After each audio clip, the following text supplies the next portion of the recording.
আজ পবিত্র হজ। আরাফাতের ময়দানে খুতবায় মুসলিম উম্মার সুখ শান্তি ও সমৃদ্ধি কামনা করা হয়। পবিত্র কাবার ইমাম ও খতিব শায়খ ডক্টর সালেহ ইবনে আবদুল্লাহ আল হুমায়দ আরাফাতের ময়দানের মসজিদে নামিরা থেকে হজের খুতবা দেন। এ সময় মুসলমানদের পরস্পরের মধ্যে ঐক্য ও সংহতি বজায় রাখার আহ্বান জানান তিনি। খুতবা শেষে ফিলিস্তিনের মুসলিমদের জন্য দোয়া করেন খতিব।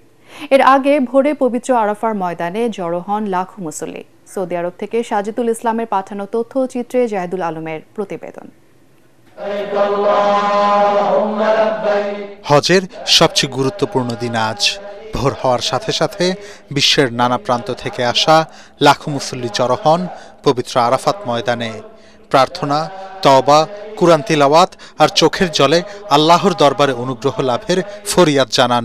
তপ্ত মরুর বুক প্রকম্পিত হয় লাব্বাইক আল্লাহুম্মা লাব্বাইক ধ্বনিতে।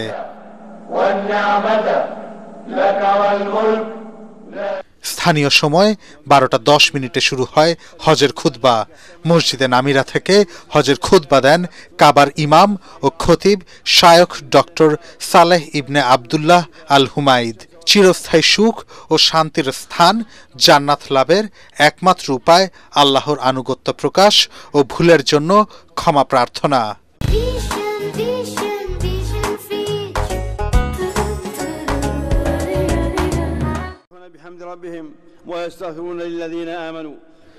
আল্লাহর ইবাদতের পাশাপাশি হজের খতিব আত্মীয়তার বন্ধন দৃঢ় ও সমাজের সকলের সাথে পারস্পরিক ভ্রাতৃত্ব রক্ষার আহ্বান জানান।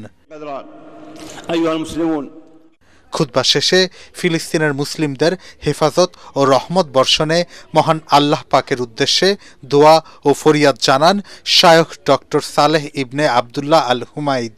এদিকে প্রচণ্ড তাপদাহে অনেক হাজি অসুস্থ হয়ে পড়েন আরাফার ময়দানে। আরাফার ময়দানে গিয়ে বাংলাদেশি হজ যাত্রীদের সার্বক্ষণিক খোঁজ নেন ধর্ম উপদেষ্টা। 18 জন হাজি ইন্তেকাল করেছেন। আজকে আরাফাতের মাঠে একজন মহিলা হাজি ইন্তেকাল করেছেন।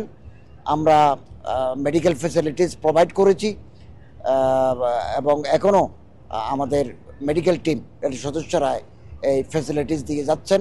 স্থানীয় সময় সূর্যাস্তের পর হাজিরা রওনা হবেন মুজদালিফায়। সেখানে রাত্রি যাপন শেষে শয়তানকে মারার জন্য পাথর সংগ্রহ করবেন হাজিরা। এরপর 10 জিলহজ ঈদুল আজহার দিন জামারায় শয়তানকে পাথর মেরে কুরবানি শেষে মাথা মুন্ডন করবেন তারা।